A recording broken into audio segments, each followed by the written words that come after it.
I own a property. It's like having a 5-acre farmhouse in a good city. I own this property called casual. I never asked for it, but I got it. And once I got it, I was having more attention than I needed. There was more possibility of converting it to influence, and hence came that ethical question in my mind.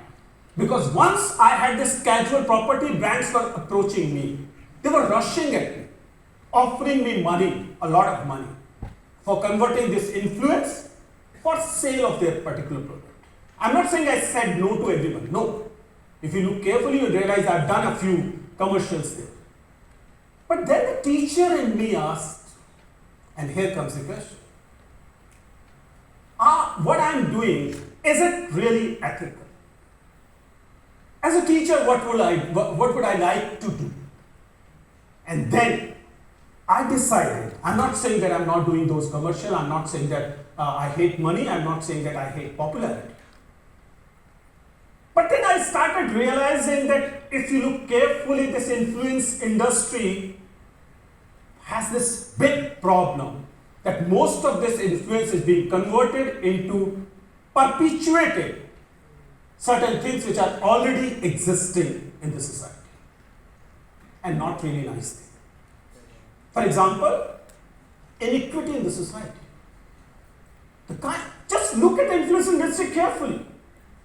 If I asked you how many Muslim influencers you know, how many Dalit influencers you know, how many influencers from the marginalized section you know, and you'll realize there are very few.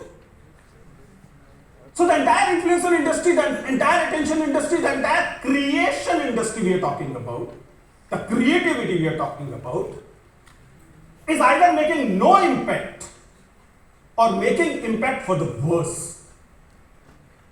And then the teacher in me asked that, will you have this courage to talk about it? And courage, I said, is something that creates change.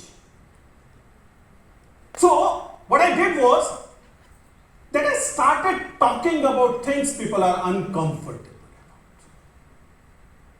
I started talking about caste. And suddenly a lot of popularity and a lot of attention I was having started either dissipating or even worse, getting converted into hatred and trolls. And I'm probably one of the most hated or most trolled teacher already. I mean, even the teacher, your teacher who's not giving you attendance despite begging you, वो भी अगर आपको बाद में मिलेंगे, आप उनसे hello करेंगे, मिल लेंगे, खुश हो जाएंगे. Teachers do enjoy that kind of attention. But I am probably one of the most trolled, hated influencer teacher already. Why? Because I was talking about those fault lines which nobody wants to talk about.